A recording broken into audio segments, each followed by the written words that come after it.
Welcome to Bears on Tap, hosted by Quentin Q. Crisco, Sonny Verma, and the one and only Ron Luce. Bringing you all the news, analysis, and opinions on the charter franchise, Chicago Bears.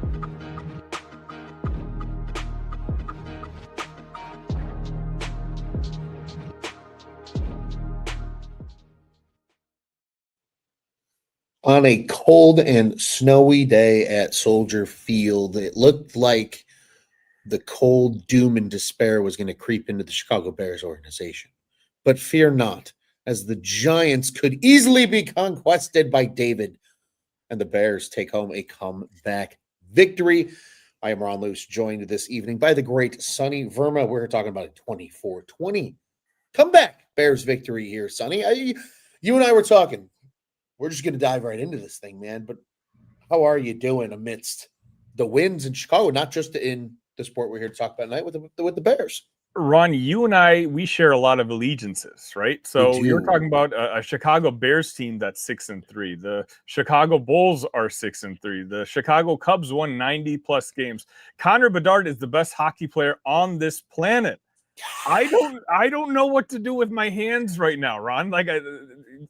Everything is going well for me right now, and this is just an unreal. And to see it capped off with yet another Caleb Williams game-winning drive at the end of this game, where you just see, I think for me today, and we can talk about it a little bit later, solidified that my faith in Caleb is warranted and that he is the guy. But man, I could do with less stress when I watch these three games. Indeed. Less stress would be a little nice, but I'll tell you what, winning is fun. Yeah. It fixes a lot of issues. And that's, I think, kind of how it beautifully sums up the Bears today, right? Obviously, the Giants have struggled this season. Their record is what it is, but a team that can't be overlooked, as I feel like most teams in the NFL should be handled, right? These are still professional football teams at the end of the day. And man, for them to come away with it, the defense struggled all day, but they got some timely big plays when they absolutely needed them. And then, like you mentioned, Caleb Williams taking care of business on that last drive. It's, you know what? It's always something new. It's never the same style per se with the Bears. Yeah. But when you continue to get it done, it's impressive. And it feels like this team is fully bought in to Ben Johnson and what they're about. And every week it's a new, it's a new hero or it's a new standout player. And you noted it perfectly in your tagline today, Sonny. 0-2 to now 6-3. We've seen a lot of really good Bears football lately. And this is just, it's not always going to be pretty. Right. But Ben says it himself. You don't apologize for wins in this league. And today's game 100% fits in that box. Yeah, I'm not going to say this is the best 6-3 Bears team of my lifetime by any stretch, but when it comes to the NFL football, you don't apologize for wins. You had every reason in the book to lose that game last week and this week, and that's just simply not what happened. And you can't help but get excited because you think a main reason for that is Ben Johnson, your head coach, who, again, we can talk about in a little bit. I don't think he had a great game today, but when you talk about big picture, you can see the impact that he's having in the culture in that locker room. That good, better, best is must-watch television after each and every football game, not just for the team itself experiencing it, but for us as a fan base, as a rallying cry. And 6-3 now. Maybe we're starting to adjust our expectations from, hey, let's finish 500 and figure out, if Ben and Caleb are the guys, to now wondering, hey, we're in the playoff picture. Could this actually happen? 100%. I think you can metaphorically move the goalposts a little bit here, I think, with how this Bears team has played. And now, granted, they've got a schedule coming up now that I think before the season, when I looked at it, I was a lot more intimidated by. But this is the beauty of the NFL. It's one of the most parity-filled sports that exists. I think it's why football is what it is, because every year it feels different. Teams can rebound quickly, turn things around, totally fall apart. Injuries are a big deal, as we see across the league every single year. And now all of a sudden you look at the rest of that schedule and go, it's going to be a tough test, but it's doable because this team's bought in. They know they're in every football game. They just got to trust what they're doing and execute. And they are taking the mold of their head coach. They're never out of this game. They're always feeling like they're in it. And yeah, I think it's a completely fair testament to say that we can maybe move the goalposts a little bit on this team moving forward. Now, our great co-host, Mr. Quentin Crisco here, was unfortunately ill this weekend, unable to join us. He says, I've been sick all weekend, and I didn't know if it was a fever dream or too much cough syrup when I saw the Bears mounting that comeback. And, I think there might be something to be said, too, for Jackson Dart was playing well, and that's a momentum stopper that he unfortunately gets hurt. We don't wish punt injuries. I don't care what uniform they wear, but that's really unfortunate for the Giants because this is a team that, let's be fair, I think next year is going to be a pick for a lot of people to be kind of a dark horse. Sure. Yeah. Jackson Dart, Cam Scattaboo, hopefully get Malik Neighbors back and healthy. There's a lot to look forward to with this team. They have a lot of really good players on the defense side of the football as well. Maybe if Dart stays in the game, maybe we don't get to see this coming. But guess what? Again, you don't apologize for how the cards fall. You can't control how the cards fall. I think that's the key thing with this Bears team. They never seem to worry about what they can't control. They just worry about what they can control. And they go out there and they make plays when they absolutely need to. This team stepped up big. The defense, we saw CJ Gardner-Johnson get a game ball. You mentioned good, better, best. He had a phenomenal game. He's been a huge addition to this team in the absence of Kyler Gordon, just literally coming in off the street. Yeah.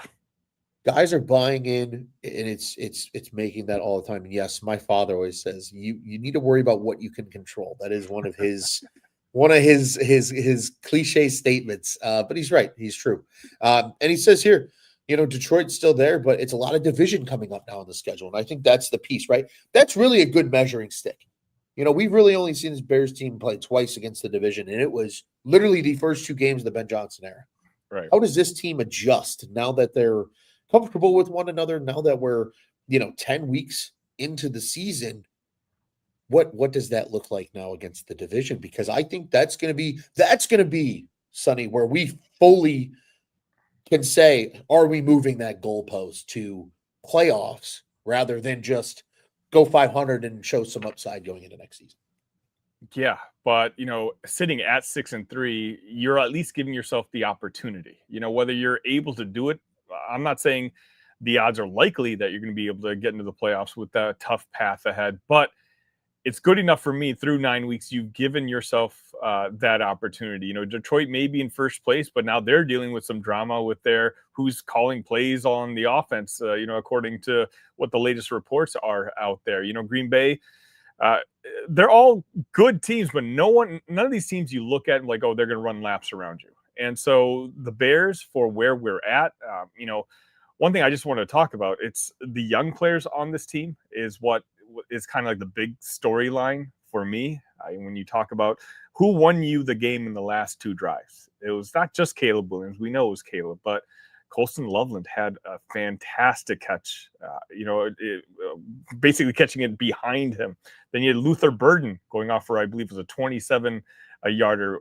You're counting on guys that are the future generation, the future iteration of your Chicago Bears team. And again, that's what has me excited. It's the young guys. DJ Moore, he got hurt. He didn't get as many snaps as he probably wanted, but you're sitting here at 6-3, and a big reason that you are 6-3 is the future of your Chicago Bears team, which happens to be showing up today. And that's impossible not to be happy about.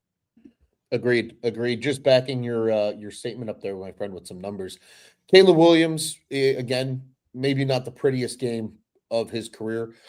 The weather was disgusting. I'm sure the ball was flying all over the place today, down on the field.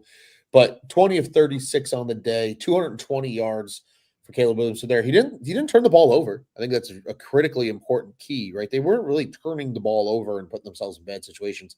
But one touchdown from him today, but you mentioned it, right? And then, of course, one on the ground with 63 rushing yards, but it was Roma Dunze, it was Colston Level, and Luther Burden, all who had over 50 yards on at least 3 catches, really leading the charge for what we, again, everybody was wondering, when you draft these young players in the first and second round over the last couple seasons, and what are their places for the future? Now we're really starting to see it.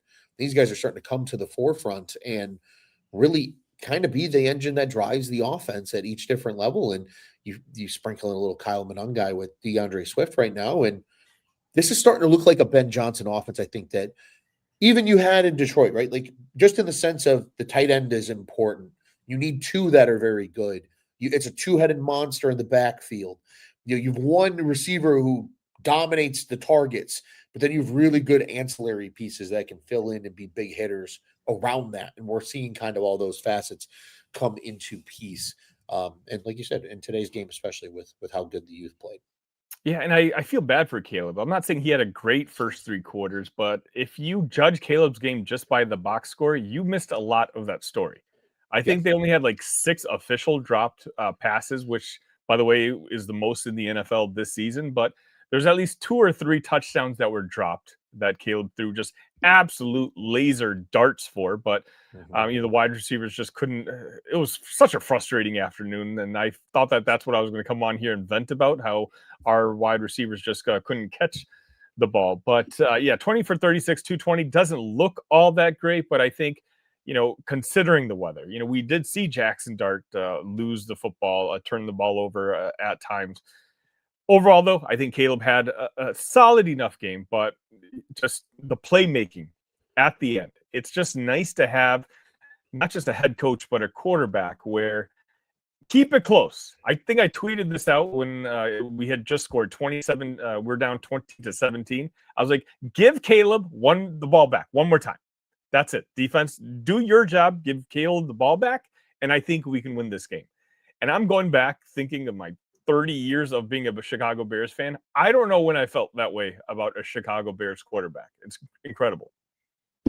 Yeah, even Jay really, he had some good, game-winning drives and things like that, but I don't think there was the same belief, to your point, Sonny. Jay was extremely talented, but I just Caleb has some clutch factor to him where he thrives in chaos, which is why I just, it's one of those where it doesn't matter if the offensive line, if he's got to run for a 27-yarder here or that 17-yarder to score the touchdown at the end of the game. Like, there's something about him that just takes another leap to another level when things are going crazy. 100%. And I think it's reminiscent of, right, I think the guy that he was mostly compared to for a lot of his career is Aaron Rodgers. Yeah, sure. Right? Aaron Rodgers would have those really flashy games where he throws for a lot of yards, but sometimes it'd be struggle. But you kept it close, and all you had to do was give him a chance. And that's what Bears fans got accustomed to happening against our own team.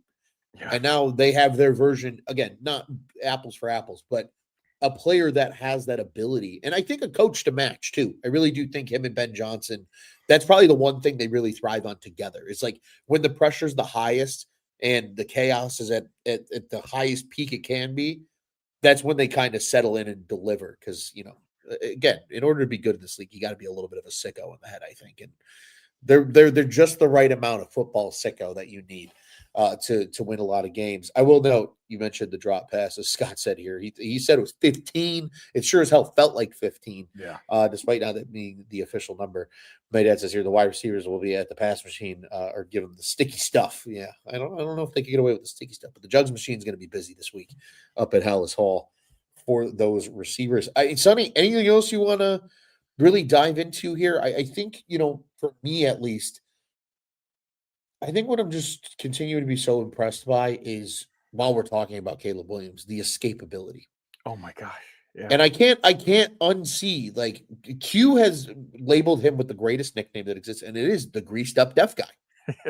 I don't know how. I genuinely don't know how. There were probably 2 or 3 of those today where I said he's dead to rights. Yep. And somehow he's scrambling and running away in the other direction, trying to make a play. And it's like, how do you do that? Eyes in the back of his head is my guess, Sonny. I don't know about you, but I mean, this continues to be borderline just comical now. Like I bet you somebody can go and make a YouTube highlight clip that's probably about 5 minutes For long sure. of just the last 2 years of shit that Caleb has done to avoid sacks. And the funny thing is, I don't think that's talked about a lot. I think that's one of those things Or where, at least not enough. yeah, if you're an opposing fan of like a different team and the week you play the Chicago Bears, I think for the most part, you see it live for the very first time. And it's incredibly frustrating if you're on the other side. So, yeah, it's just a skill that I didn't know he had this level of escapability. I mean, credit to the offensive line, which has, gotten better seemingly every week. But even when a guy does get by him, Caleb, he's not dead to rights immediately. He can make a move, and more often than not, he does make a move. And, just to kind of wrap all this up, Ron, one of my favorite quotes from Ben Johnson in the post-game press conference was, he's like, I now know that I don't have to call the perfect play. That Caleb at the end of the game, like I know he knows how to execute. And for me, whenever you have a brand new head coach with a quarterback that he didn't draft, you always have to be on edge a little bit. But now, like saying those type of words and seeing the last two games and how they've ended, you can tell that Ben Johnson's finally starting to see that, Caleb, he does have that respect in him, that he does have his trust in Caleb to get the job done, which is good because Ben Johnson is a high IQ guy.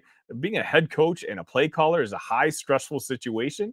But to know that he doesn't have to be 100% on point, that he's got a guy in charge, a leader in charge, that as long as he points him in the right direction, that the guy can get it done. I think it's a huge relief for Ben. And as you kind of mentioned, that's the partnership you want in your head coach and your quarterback. And the Chicago Bears have it. They certainly do. And it's really cool to see in person. Because again, this is shit Bears fans aren't used to. We're used to D coordinators and their middle linebackers or offensive coordinators and the running backs that save their ass, not so much a QB and head coach that are in lockstep the way that Ben Johnson and Caleb Williams are. Sonny, I think in addition, the other takeaway I had from this game was, did you have any nostalgia today with the snow? Oh, sorry about that. I mean, where are you going with this? I thought today felt like a very classic. It's late season in Chicago and the weather's gross and playoff football. And it's going to be ugly. It's not going to be pretty, but you find a way. And again, I think that's just the overall takeaway that I have from this game is this team might not play beautiful football every week, but son of a bitch, they're going to find a way to at least give you a chance to win. That's all you can ask for in a league as unpredictable as the NFL. Yeah, because this team wasn't supposed to be 6-3. This was a team that, is probably playing like we imagined it would, but the breaks seem to be going our way. And I wouldn't even say it's breaks because the team is snatching victory. It's going after it. It's grabbing victory. So, like, in a way, it's ahead of schedule. And so that's why it's not one of those where, again, you can't apologize. Just enjoy it. Enjoy this ride. And we're lucky and we're fortunate that the next generation is showing that this team is here.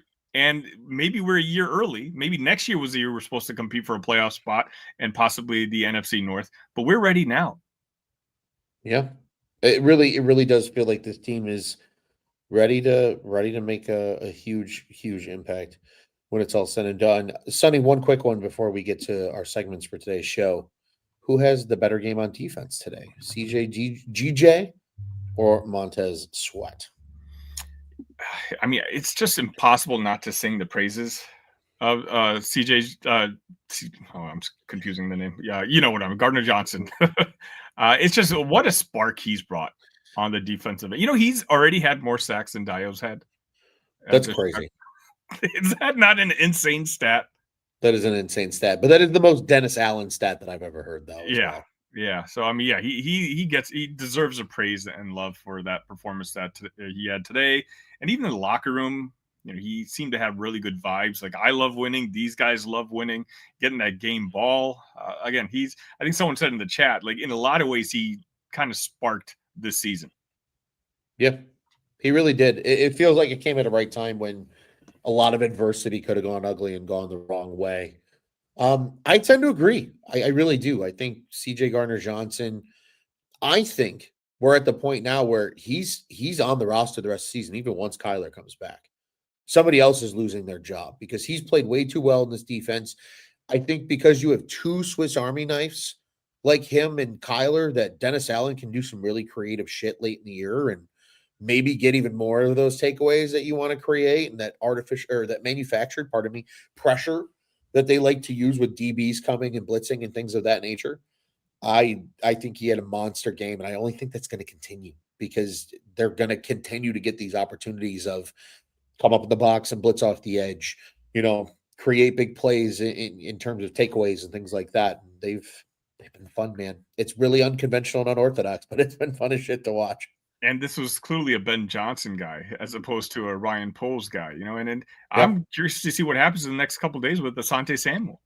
Does he make it out of the house hall without signing with this team? He's got a big role set up for him if he wants to, prove himself right away to the rest of the NFL, in regards to him becoming a free agent next year. I think we've got a spot for him. And then all of a sudden, a big concern, having that defensive backfield may not be. You're bringing in talent, halfway through the season. And, hopefully it just keeps bouncing our way. Indeed. I'll be really intrigued to follow that storyline and see if he doesn't get a contract, as you mentioned, in his upcoming visit. Sonny, let's get to it. Let's get to our 3 habitual segments to close out this show, starting with our baddest man. The baddest man. Sonny, there are a lot of bad dudes from today's game, a few of which we've already touched on a little bit, but I'll turn it over to you, my friend. Who do you want to highlight for the baddest man on the show? Yeah, there's multiple guys. But you just have to give it to Caleb. I just feel like, especially someone tweeted out a link of his plays the last 2 drives, the last 2 times we had the football, and just play after play after play, whether it was that throw to Loveland, the throw to Luther Burden. It's one of those where he's got so many detractors, and it's incredible for me. Like, some of them being our own media, who seemingly have set him up to not succeed or not wanting him to succeed. And I heard a lot about it today. I don't know if you did, Ron, but a lot of the post-game recaps I was listening to, it's like, at this point, if you're hating on Caleb Williams, it's a personal problem. That's on you now, because he's continuing to show that he can make plays and he can win you football games. Indeed. Well said. I think he's... Oh, Jesus, my phone's dropping everywhere. Pardon me for the loud bangs. I really think when it's all said and done, you're 100% correct. Like, if you don't like him, that's fine. You don't like him. But you got to at least acknowledge and respect, some respect on his name with what he's doing right now for the Chicago Bears. I'm right there with you. I'll tell you what, man. I'm gonna toot the horn again of a guy we just talked about here a little bit, and that was CJ Gardner-Johnson. They needed something. Mm-hmm. Jalen Johnson's your star defensive player. They lose him for a long time. Kyler Gordon was, kind of the mysterious piece that Dennis Allen highlighted early after taking the job as a guy that he was excited to scheme up in this defense, and then you lose him. And CJ Gardner-Johnson has come in and really allowed the defense to operate like I think Dennis Allen wants it to. Dennis Allen, former DB himself. This is a very DB-friendly defense, and they need elite players at the defensive back positions that can do a lot of things, whether it's, come off the edge as a blitz, drop in coverage, play man, play zone. They need to kind of be able to do a little bit of everything and be sure tacklers as well. And Gardner-Johnson has stepped up to the billing. Again, I'm really excited to see what they do when him and Kyler Gordon are on the field together. But right now, the spark plug, I think you put perfectly, Sonny. This defense needed, flat out. And they're getting that kind of production from CJ Gardner-Johnson. Yeah, he was my second pick. If you had gone first and picked Caleb, I would have gone with CJ with the second pick as well. It's he's brought this energy to this team. And, he had that sack. I don't know if it was a sack or if it was just a tackle in the backfield very early in the game. And in a lot of ways, I just felt like that set the tone of, because you just like hearing his name because he is the new guy. And when he's bought in just like that, again, we kind of keep repeating ourselves, but that shows you that the culture in that Chicago Bears locker room right now is really, there's a lot of positive vibes going in there. And so, yeah, I think you picked a fantastic guy right there. Yeah, and well said. I think that's a critical point too, right? How bought in already in just 2 weeks off the street that he has. Ben, let's get to it. The nicest man. Oh, we know the nicest man's a negative thing, but I can't help but enjoy seeing that puppy every time we run that segment video. Sonny, your nicest man for the Chicago Bears on Sunday. Unfortunately, there's a couple of targets here too that you could possibly go with. I'm going to probably surprise you a little bit with mine. For me, it was Ben Johnson. Oh, I just don't like the game plan coming into today. When you had a running back who had 170 yards on the ground last week, and you're going up against a Giants defense that simply cannot stop the rush, I don't know why we didn't have a bigger run to pass ratio throughout the game. I understand the last two drives when, Caleb was making plays, the numbers are skewed a little bit, but you take a look at these rushing yards. DeAndre Swift, 13 for 80. Monangai, 7 for 28. They were getting 4 or 5 yards every time they handed the ball off. But for some reason, especially with the weather, I guess I didn't quite understand why Caleb Williams ultimately had to, throw the ball 36 times. So, Ben, I've been showing him a lot of love on this episode. I've been showing him a lot of love all season long, and he is the guy, and I'm truly grateful for him. But when it comes to putting up a game plan to beat the New York Giants, I don't think he was up to task this week. I'm glad you mentioned that because I had somebody else mention that to me earlier today. And I had to sit back and kind of think about it. And I was like, yeah, you know what? I kind of agree. I think especially early on too, right? Like they really did, it felt like abandon the run almost too soon. And as a result, right, whether the wind, again, I don't know the conditions down on the field. I wasn't there.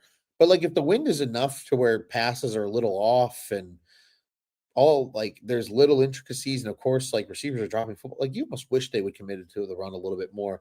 I will say kind of a shout out to DeAndre Swift. I think he had a good game in his return from injury. But I agree. I think the lack of usage for both of just 20 touches in the run game for the two of them. Caleb had obviously a fair amount of the team's rushing yards as well, but I still think, to your point, right, the weather, all that considered, Ben Johnson loves a good run game. We see it all the time. Like, where was it that maybe love or infatuation for it? Or maybe they saw something they thought they could attack, and the Giants didn't do that, and then they just kind of had to panic and weather the storm because they weren't ready. It happens. Sometimes you get beat in the game plan, but I think that's a great choice for the nicest man. For me, I'm gonna pick a group as a whole. It's the Bears receivers. And again, sometimes balls are offline and things like that, and it happens, right? Like I understand drops are natural, and the wind was really swirling. Like there's a good chance some of those balls are changing direction, kind of mid-flight, and it's adjustment for the receivers, but. There are some ones that were borderline inexcusable. I think the Zacchaeus one is one that certainly comes to mind. Do you wish DJ Moore maybe reaches out a little bit more instead of trying to body catch it? There's some what ifs and a lot of throws, and I think those what ifs are just enough to say, they were kind of the nicest men. And I think they maybe let Ben Johnson down a little bit. Maybe the game plan would look a lot better. Had some of those, especially because there were some potential touchdowns that were dropped as well.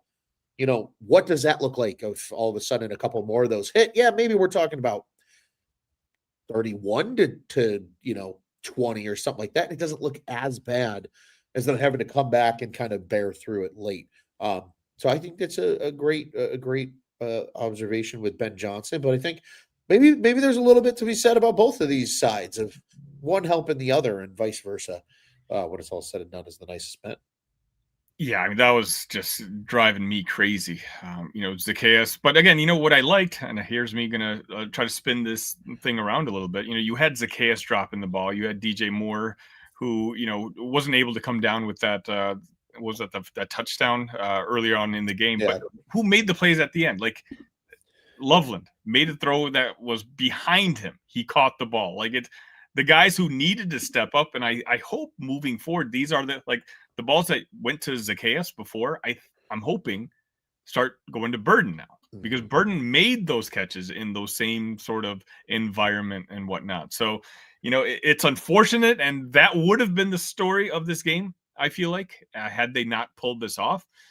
But they did pull it off, and Caleb did pull it off. And so, here you and I are with big smiles on our faces. Indeed, and a good shout out to a good friend of mine, a college receiver himself, Mr. Joe Pacelli. The way he put it to me poetically today, Sunday, I think you'll appreciate this. He says, if Luther Burden has 1 million fans, I'm number one. If Luther Burden has one fan, it's me. And if Luther Burden has no fans, it's because I'm dead. Lots of love to Joe Pacelli. And yeah, I think we need to see a lot more Burden and Loveland, because you're seeing what these guys can be. And I think how they complement what Ben Johnson likes and wants to do in his game plans. And that very well might just be the best players are going to play. And there's a good chance it's those guys. But Sonny, one last segment for today's show. Keys to victory.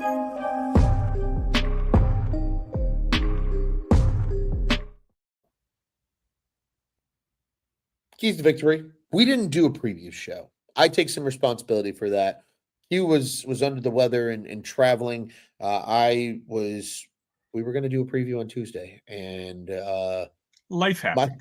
Life happened. So we don't have keys to victory this week. Those will return to normal as we move forward over the course of the rest of the season. But you and I agreed that we would still talk about each of us having one of what we thought was the key to victory today for the Chicago Bears. So, Sonny, I'm going to continue to let you go first. What was your key to the Bears win today over the New York Giants? Well, see, coming into the game, it's not very often that I would say the Chicago Bears are the better football team than the one opposite of it. But this is one of those weeks where I felt like that was strongly the case. And so if I was coming up with the key to the victory, would be just simply execute. Don't make mistakes and just be the better football team at home. Did they pass that? No, absolutely not. We just talked about all those missed catches, the dropped passes, and just, environment may have had something to do with it. But I think this game was closer and more stressful than it needed to be because of the lack of execution that I would have talked about for the keys of the game. Well said. I think we're also getting to the point where we can hold the Bears to that standard now, because we've seen them do it. And it's okay to be like, hey, you just didn't show up and execute today. And that's why it was a closer game than it should have been, because agreed, on paper, the Bears are a much better football team. Sonny, I think my key to victory, it's a key in hindsight, but I think it's a key also going forward the rest of the season that I'm probably going to revisit more than once, especially when we get to these division games. Always have a resilient mindset, because this Bears team truly believe that they're never out of it. And that just takes full buy-in.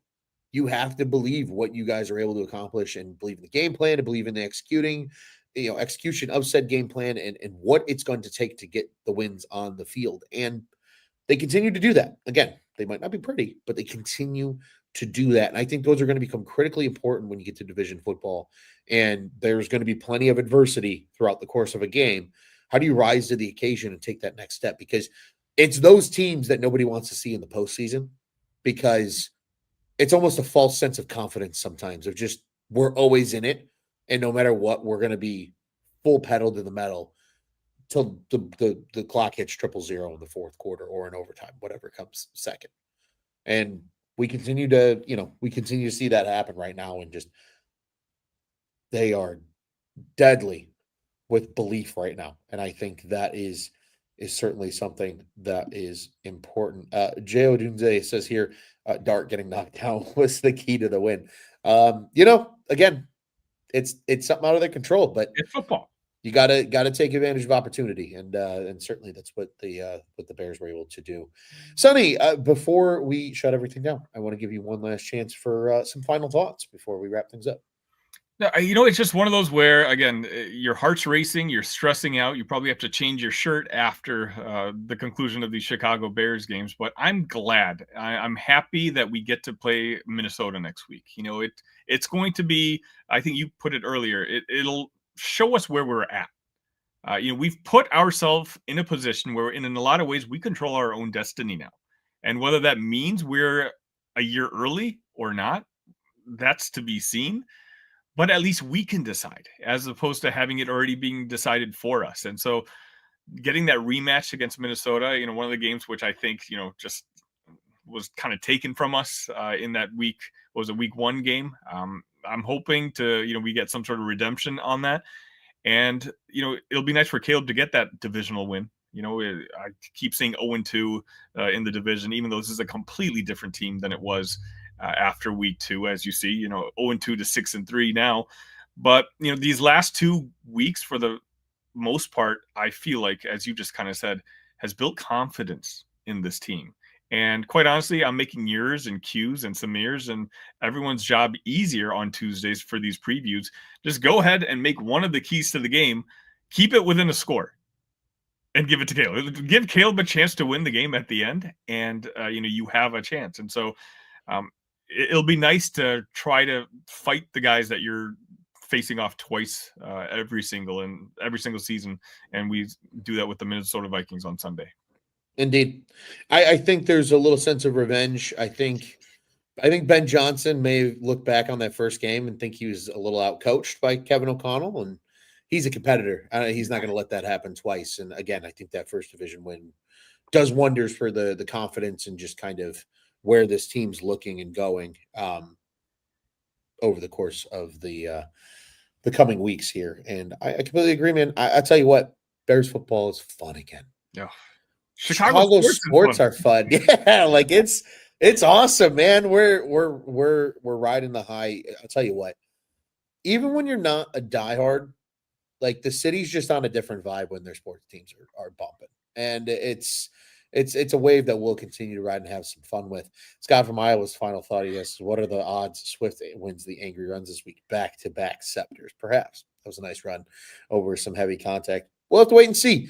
But Sonny, encouraging everybody to go over to the On Tap Sportsnet YouTube, like, subscribe, hit that bell button. You know the drill. Leave us a comment. Tell us how we're doing. And we certainly appreciate everybody that was in the comment section tonight, chirping along with us as the game, or I guess we'll call this a game for today, as the game went. Check out all our other great shows as well here on the On Tap Sportsnet YouTube channel, and of course, ontapsportsnet.com. Sonny, as always, it's a beautiful Sunday when the Bears win. Victory Monday tomorrow, and we'll get out of here with a bear down. Feel better, Q, and bear down run.